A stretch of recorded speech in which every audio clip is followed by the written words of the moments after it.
This is a subject that comes up a lot. If you've ever seen my video, what a real knife attack looks like, I get so many morons responding to that video, you just wouldn't believe it. And again, you go hit their little login name or whatever, their little screen name, and you go to their page, and it's full of freaking music videos and freaking video games, But they're going to tell you how to defend this knife attack. Probably because they saw something on the movies, they saw something on TV, they saw something in one of their video games, they saw something on a rap music video. What other absurd places could they have seen something? They heard it from their friend, their dad who was some veteran told them something. The list just goes on and on. But the most absurd one, again, that I'm talking about is them telling me, just kick the guy. The guy's running at you, just kick him. It solves everything. Okay, so let's talk about a word on kicking while facing an armed threat. Okay, so we're going to go back to my Taekwondo days. My instructors taught me long ago, legs make great weapons because they are longer and stronger than arms. It's a good point. But that's it when it comes to kicking an armed assailant. That's the end of your argument. They're longer and stronger than arms. I can't come up with anything else good. Okay? So those are the advantages when considering using kicks to defend a knife attack. Unfortunately, these two advantages of kicking are greatly outnumbered by the disadvantages of kicking to defend a knife attack. So let's start with those. The first problem is that kicking proficiency requires a lot of training with competent instructors. So I had one guy tell me, just kick him like Anderson Silva kicked, what was the guy's name? Belt.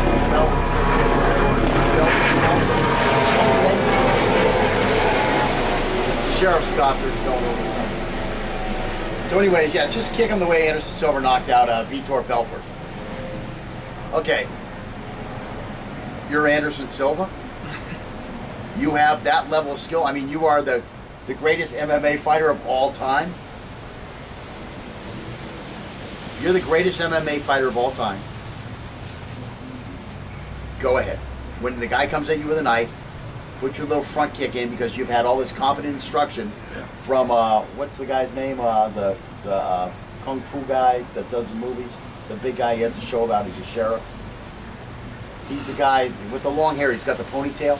Oh, Steven Seagal. Steven Seagal. Steven Seagal is a guy that helped instruct him. Yeah. So first you have a very competent instructor. Yeah. And then you have a guy who was already the greatest. He's very well trained. Already the greatest MMA fighter of all time. Extremely flexible. Everything. And then he's able to kick this guy in the head. Okay. And again, that's what I wrote back to this guy. Hey, if you've got those skills, go ahead and throw that kick. It takes a lot of practice to kick proficiently. So again, the first problem with kicking is that it requires a lot of training with competent instructors to become really proficient at this thing. Again, a guy's attacking you with a knife. Okay, you best use something that you're the most proficient at. And if you're not, a highly trained kicker, don't even think about it. Okay? But even then, there's other problems. Okay, so for most of us, our legs are less coordinated and move slower than our arms. So while you may be stronger and longer with the legs, well, for most of us, they're still going to move slower. It's a long way to get them all the way from the ground up to the target, and they just aren't as coordinated. I mean, you don't sit here and write your name with your feet. It's pretty hard to do. I've never tried it. Take my word for it. I mean, I feel like an idiot instructing on something I don't have experience with. Right. But I can tell you this much. It probably would take me a long time to learn to write as good with my foot as I do with my hand, and do all these other things with my feet that I do with my hand. I know some guys out there, guys that don't have arms, Right. or they have birth defects, and they have those little T-Rex arms. Another person, I was just joking around a little bit here, because we're talking about the legs. So anyways, some people do get pretty coordinated with their legs, but I still don't think you can obtain as much coordination with the legs as you do with your arms. Right. I just don't buy it. So again, your arms are closer to where the guy's knife is and closer to where his head is, closer to where his eyes are, the easy targets. and the stuff that you have to defend, and your arms are just closer.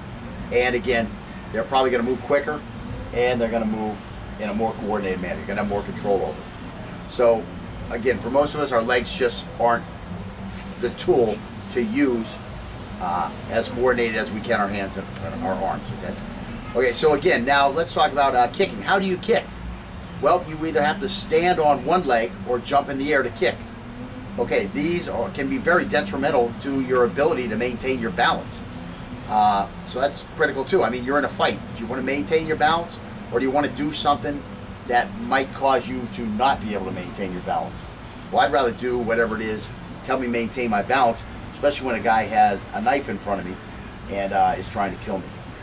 Okay, so third, when you extend your leg, this slower moving, less coordinated tool, when you extend your leg to kick the threat, your leg is moving into an area that the threat can reach with his knife. And your leg can easily be disabled if he gets that knife on your leg. We're not fighting in a vacuum. I mean, the threat is going to react to things that we do. And if this kick is coming at him, and again, let's say we're not the most proficient, highly skilled kicker in the world, we're trying to bring this foot all the way from the ground all the way up to where this guy's knife is, which is being held by his arms, which move faster and are more coordinated than legs. Well, there's probably a good chance that he's going to use that knife to defend your leg. On the easily telegraphed bigger target.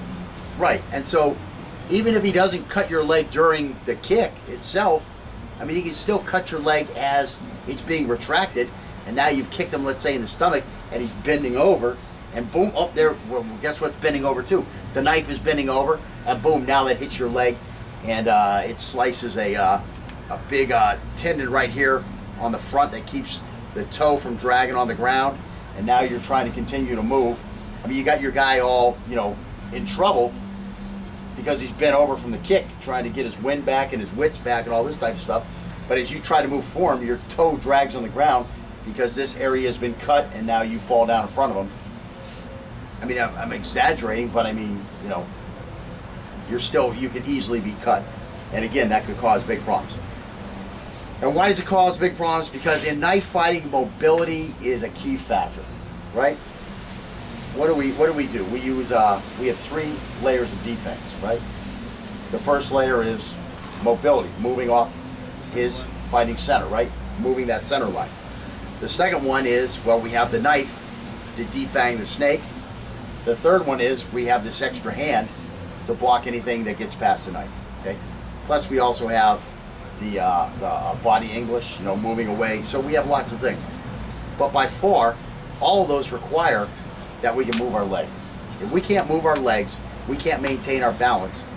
All of this stuff is kind of gone. Yeah. It's got to be a much bigger problem to employ that properly. So again, if you are kicking at a non-compliant threat, and again, this is the big thing. This isn't dojo one-step sparring. Okay, this is a non-compliant threat who has decided that he wants to put a knife in you. Okay, it's lethal force. Okay, maybe he actually even wants to kill you. Okay, so he's coming at you with a great deal of force. So now you try to kick, and it doesn't work out the way you have intended it. You have immediate stability and mobility contingencies to deal with. Whether you're just knocked off balance, whether you're actually knocked off your feet and you're on the ground, or if you are knifed in your leg somewhere. Your mobility is greatly affected, and thus your chances of survival have been greatly impaired. Okay? This is kicking, okay? This is why we don't kick. So I'm going to re-emphasize everything. I can't emphasize this enough. I just hear so much bullshit about kick.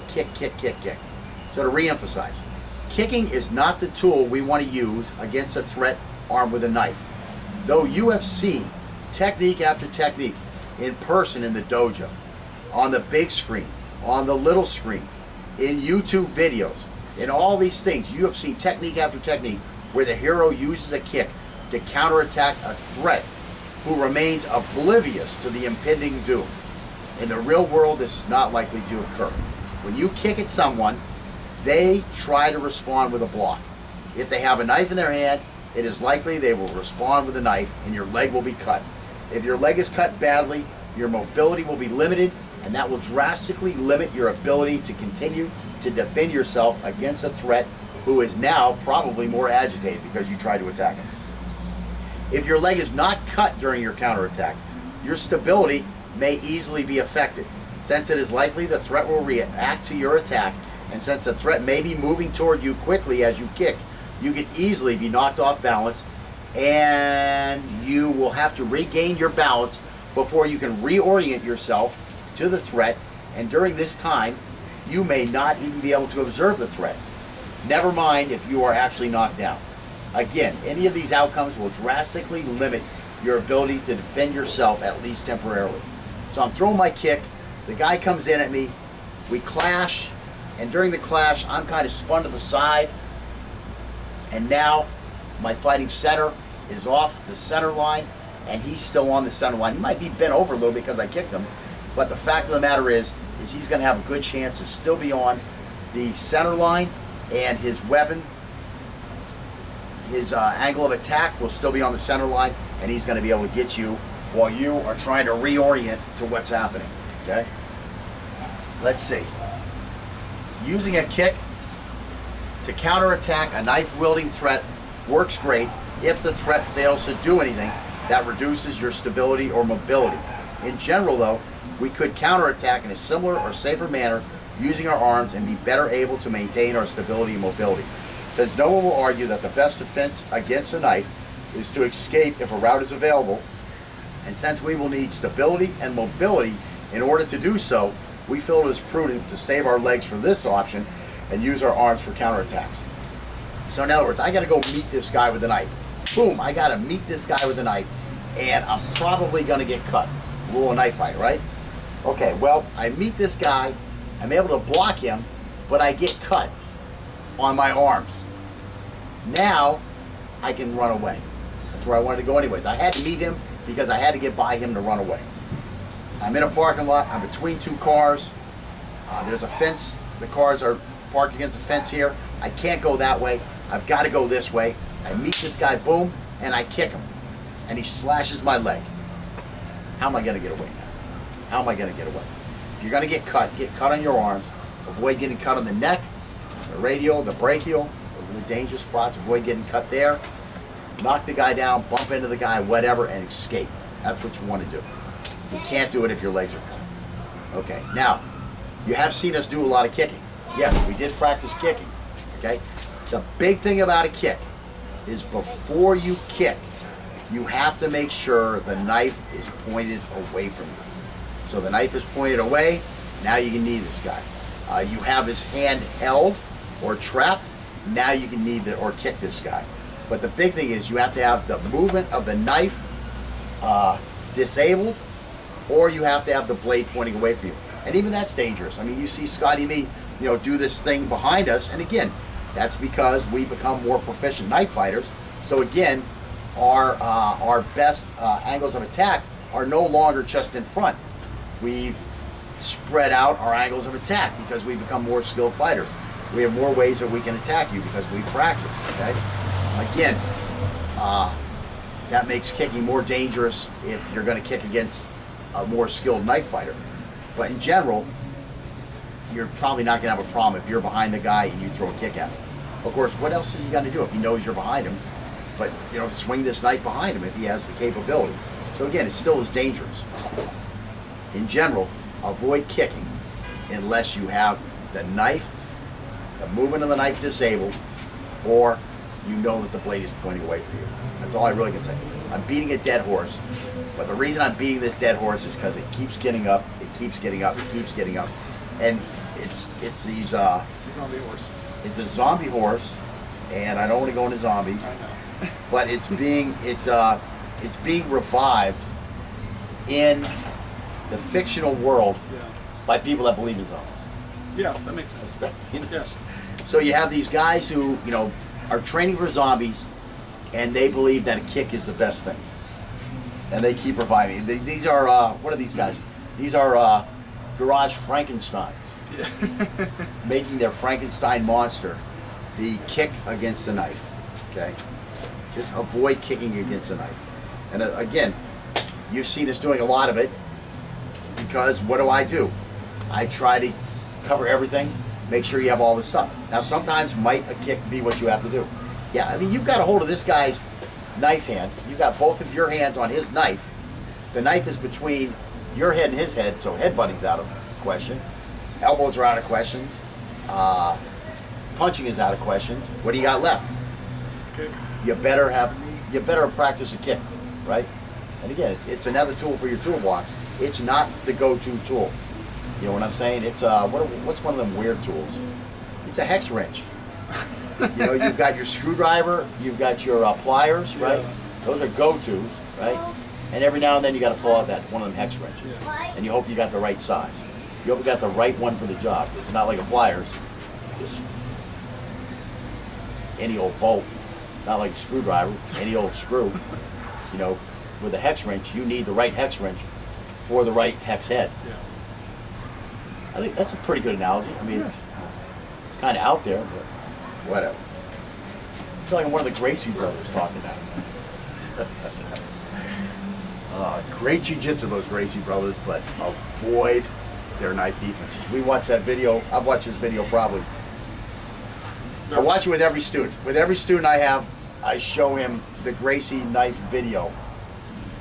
And they never even show the overhead attack, do they? No. They talk about the overhead and the underhand attack. Then they show this slow motion underhand attack where, you know, I just hope every time I get attacked by a knife, a dude just like attacks only this fast and then stops. Yeah. That's what I hope. And you're ready for it. Yeah. And I'm ready. Well, the you're guy gonna might do it. come running out of the jungle at me. That's what he said. Don't go in the water if a guy comes running out the jungle at you, because water limits your mobility.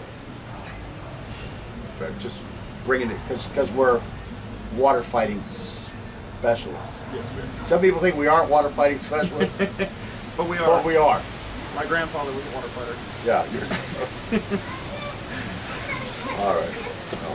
If we ever meet these guys, we better not do no jiu-jitsu with them. They're gonna be mad.